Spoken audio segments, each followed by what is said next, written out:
China is vast, and its waterways provided the most efficient means of transportation over such great distances.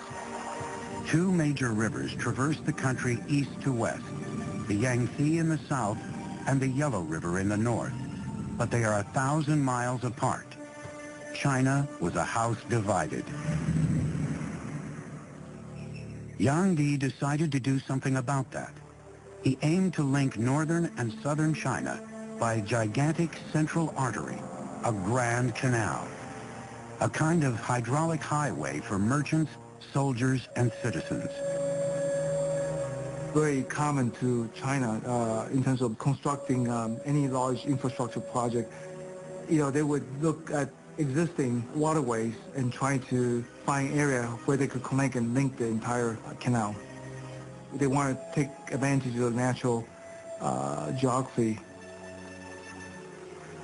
This gigantic construction project would take more than 1 million man-days of work, most of it digging. Living and working conditions were horrendous, harsh and primitive. Tens of thousands died of starvation, fatigue, and illness. Many were simply beaten to death by overseers.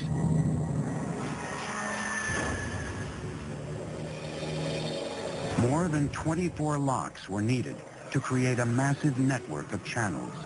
But every time you encounter a natural body of water, you need a lock to make a barrier between the canal and the lake or the river. When you go up any significant grade, you have to have locks to raise the water and the boats with it to get over any rise in the terrain. It took 5 million workers over 6 years to build the Grand Canal.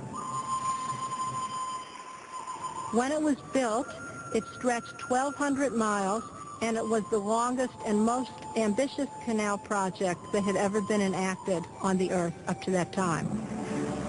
By connecting the Yellow River with the Yangtze, the Grand Canal could now transport goods up to 45 miles a day.